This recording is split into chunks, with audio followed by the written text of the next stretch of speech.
In a battle for a city this big, progress isn't always easy to map. After 5 weeks of fighting, much of Mosul has still to be retaken. Below, in miniature, the war plays out.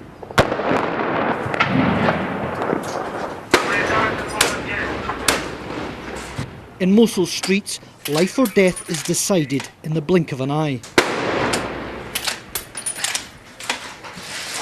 Just metres away, the so-called Islamic State. In no man's land, a dead body.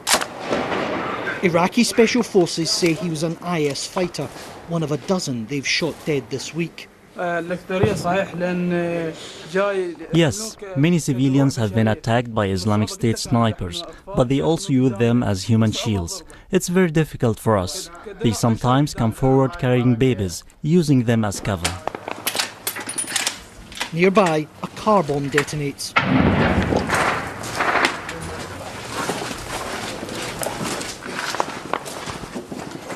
The only safe way past this front line is through walls, homes and backyards. We're right at the very edge here. The Islamic State are 200 metres in that direction. And look over here. You can see children running, children playing. People are living 20 metres away from here. Yesterday there was a car bomb. No military were injured, just civilians. This war is happening on people's doorsteps.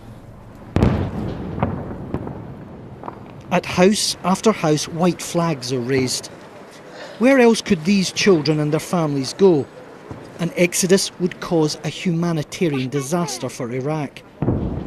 Even the people who were influenced by their talk, by the ISIS talk, now they are not, because they endured 2 years of suffering, they endured 2 years of deprivation, 2 years of killing.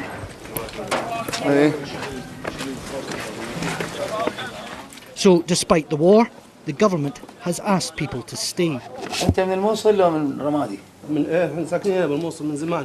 But still, suspicion runs high here.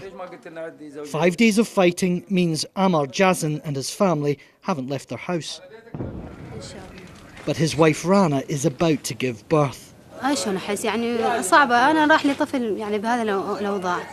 lost a baby in these circumstances.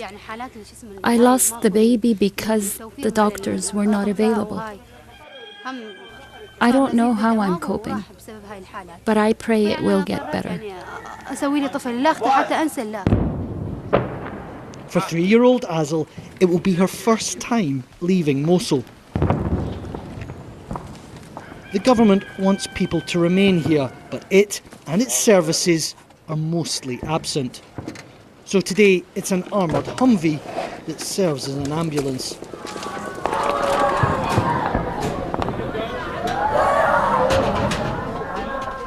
Safar Khalas's father watches in disbelief. His son has just been shot in the chest. An IS sniper's bullet, say his brothers. They'd left their house only a few minutes ago to sell eggs. Nothing can be done. He's gone?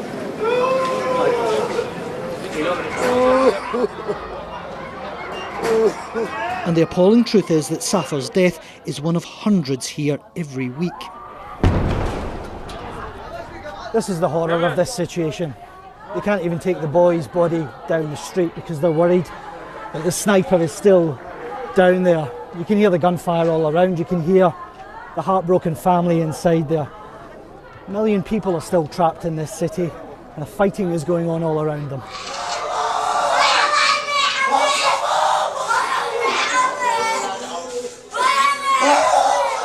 And this is the moment his brothers realise that Safar is gone.